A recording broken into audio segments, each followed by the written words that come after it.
हरिओम, राधे राधे। बेटा, आज हम देखते हैं अभिव्यक्ति माध्यम में हमारे लेसन कौन कौन से हैं।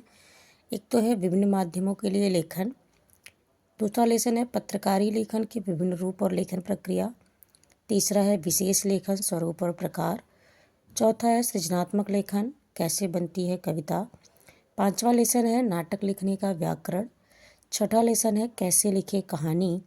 और सातवां है नए और अप्रत्याशित विषयों पर लेखन।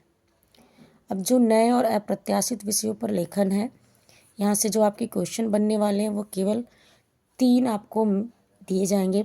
जो टॉपिक, उस 3 टॉपिक में से किसी एक टॉपिक पर आपको लिखना है। मतलब 5 नंबर का क्वेश्चन यहाँ से फिक्स है। नाटक लिखने का व्याकरण और कैसे लिखे कहानी, इन दोनों को मिलाकर क्वेश्चन बनेगा। नाटक और कहानी में क्या अंतर है, नाटक लिखने का प्रमुख तत्व क्या क्या है, कहानी के प्रमुख तत्व क्या हैं, कहानी के लिए किस चीज़ की विशेषता होनी चाहिए, कहानी और नाटक एक दूसरे में क्यों अलग हैं, कविता क्या है, कविता कैसे बनती है, कविता के प्रमुख तत्व क्या हैं। ये तीनों लेसन आपको एक साथ मिलेंगे, तीनों से रिलेटेड क्वेश्चन आएगा। चलिए हम देखते हैं, थोड़ा धीरे धीरे आप कुछ समझते चलेंगे और लेसन भी देखते चलेंगे। तो विभिन्न माध्यमों के लिए लेखन में पहला तो है कि टेलीविज़न, इंटरनेट और प्रिंट मीडिया और रेडियो। मुद्रित, रेडियो, टेलीविज़न और इंटरनेट, इन चारों के बारे में आपको जानना है कि इन कब ये आए, कब इनका विकास स्टार्ट हुआ और अब इनकी क्या महत्ता है हमारे जीवन में। तो जन समाज द्वारा प्रयोग में लाए जाने वाले जनसंचार के अनेक माध्यम हैं, जैसे मुद्रित यानी प्रिंट मीडिया, रेडियो, टेलीविज़न और इंटरनेट। मुद्रित अर्थात समाचार, पत्र पत्रिकाएं पढ़ने के लिए, रेडियो सुनने के लिए, टीवी देखने व सुनने के लिए तथा इंटरनेट पढ़ने, सुनने व देखने के लिए प्रयुक्त होते हैं। ये इनकी विशेषताएं हैं जो आप सबको पता है। अब ये कह रहा है कि जनसंचार के आधुनिक माध्यम में प्रिंट माध्यम सबसे पुराना माध्यम है। ये क्वेश्चन यहाँ से बन सकता है कि इस प्रिंट माध्यम क्या है, प्रिंट मीडिया क्या है, सबसे पुराना माध्यम है। और भारत में सन 1556 में गोवा में पहला छापाखाना खुला, जिसका प्रयोग मिशनरियों ने धर्म प्रचार की पुस्तक छापने के लिए किया था। तो सबसे पहले छापाखाना कहाँ खुला, किस सन में खुला, सबसे पुराना माध्यम क्या है, इस तरह के 1 नंबर के क्वेश्चन यहाँ से बन सकते हैं। अब इसकी विशेषताएं क्या क्या हैं कि ये स्थायी होते हैं, इन्हें हम जितनी बार चाहें उतनी बार पढ़ सकते हैं, समझ सकते हैं, संभाल के रख सकते हैं। जो शब्द जटिल हैं उनके शब्दकोश मिलते हैं, उनसे हम वहाँ देख कर उन्हें समझ सकते हैं। कमियां क्या हैं कि जो निरक्षर हैं, अशिक्षित लोग हैं, उनके लिए ये किसी काम का नहीं है। और जब इसमें कोई गलत चीज़ छप जाती है तो वो सुधरना भी थोड़ा टाइम लेता है। तो ये कमियां हैं, ये अच्छाइयां हैं प्रिंट मीडिया की। अब हम आते हैं रेडियो पर। रेडियो जनसंचार का श्रव्य माध्यम है, जिसमें ध्वनि, शब्द, स्वर ही प्रमुख है। रेडियो मूलतः एक लिनियर माध्यम है, एक रेखीय माध्यम है। रेडियो समाचार की संरचना समाचार पत्रों, टीवी की तरह उल्टा पिरामिड शैली पर आधारित है। तो शैली इसकी उल्टा पिरामिड शैली ही है, लेकिन ये एक रेखीय माध्यम है, मतलब ये एक साइड से चलता है। रेडियो बोलता जाता है, अपनी कहानी बताता जाता है, हम उसमें कुछ इंटरफेयर नहीं कर सकते। इसकी शैली क्या है, उल्टा पिरामिड शैली है। और उल्टा पिरामिड शैली तो एक फेमस क्वेश्चन है एग्जामिनर का, देख लीजिए आप। उल्टा पिरामिड शैली समाचार पत्र के सबसे महत्वपूर्ण तथ्य को सर्वप्रथम लिखा जाता है, उसके बाद घटते हुए क्रम में दूसरे तथ्यों और सूचनाओं को बताया जाता है। अर्थात कहानी की तरह क्लाइमेक्स अंत में नहीं, वरन खबर की आरंभ में आता है। उल्टा पिरामिड शैली के 3 पार्ट हैं, इंट्रो, बॉडी और समापन। उल्टा पिरामिड शैली इस तरह से आपको पेपर में बनाना भी होगा।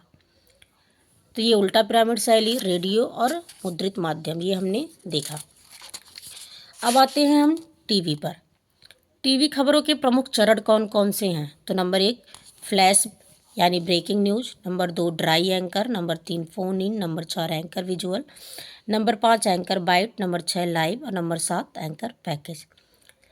ये मूल स्तर हैं जब हम टीवी के लिए कभी भी समाचार शूट करते हैं। सबसे पहले घटना को लाइव ब्रेकिंग न्यूज़ के तहत दिखाया जाता है कि आज ये घटना घटी।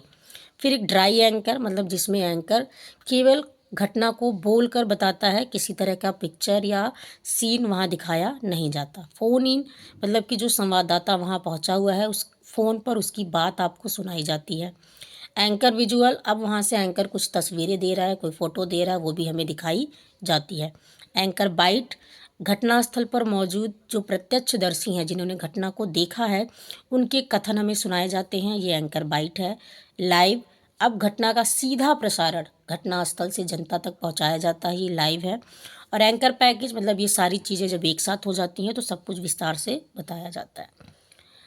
इसकी विशेषता क्या है, ये देखने और सुनने की सुविधा इसमें है। जीवंतता मतलब हम घटना सीधे सीधे देखते हैं तो हमें लगता है कि सब कुछ सही दिख रहा है। प्रभावशाली है, और ये जो नहीं पढ़े लिखे हैं उनके लिए भी सही है। भाषा कैसी होनी चाहिए, तो भाषा का प्रयोग सभी वर्ग तथा स्तर के लोग समझ सके इस तरह से हो। वाक्य छोटे छोटे तथा सरल हो, वाक्यों में तारतम्यता हो, जटिल शब्दों और सामासिक शब्दों एवं मुहावरों के अनावश्यक प्रयोग ना किए जाए।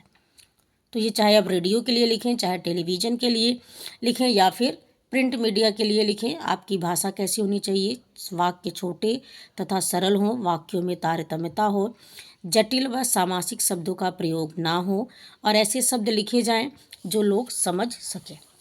अगला हमारा माध्यम है इंटरनेट। ये सबसे ही महत्वपूर्ण माध्यम है जो आज की जनता द्वारा बहुत ही ज़्यादा अपनाया जा रहा है, सब उसे पसंद करते हैं।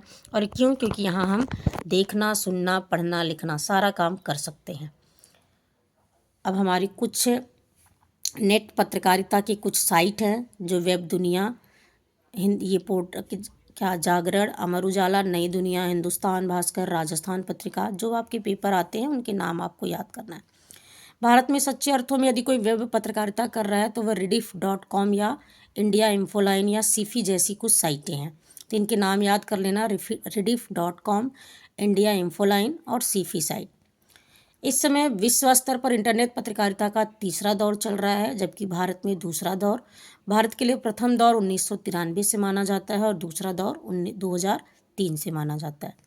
तो थोड़ी थोड़ी चीज़ें हैं जो आपको याद करके चलना है, जो पूछ सकता है। हिंदी वेब पत्रकारिता क्या होती है, तो समाचार पत्रों को इंटरनेट के माध्यम से जब हम जनता तक पहुंचाते हैं तो वो क्या कहलाता है, हिंदी वेब पत्रकारिता। अब यहाँ से क्वेश्चन क्या क्या बना है, जनसंचार का सबसे पुराना माध्यम कौन सा है, तो आपको पता है मुद्रित माध्यम या प्रिंट मीडिया। इसकी विशेषता क्या है, तो इसे हम कई समय तक संभाल के रख सकते हैं, जब मन करे तब पढ़ सकते हैं, जहाँ से मर्जी करे वहाँ से पढ़ सकते हैं। भारत में पहला छापाखाना 1556 गोवा में। मुद्रण की शुरुआत किस देश से हुई, अब ये शायद पुर्तगाल से, हम एक बार देख लेते हैं।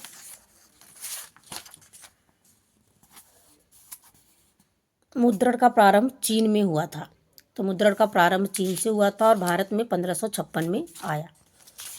उसके बाद का क्वेश्चन क्या है, रेडियो जनसंचार का कौन सा माध्यम है, तो श्रव्य माध्यम है। रेडियो जनसंचार की संरचना किस शैली पर आधारित है, उल्टा पिरामिड शैली पर। ब्रेकिंग न्यूज का क्या अर्थ है, कि घटना को तत्काल जनता तक जब पहुंचाया जाता है तो वो ब्रेकिंग न्यूज कहलाती है। एंकर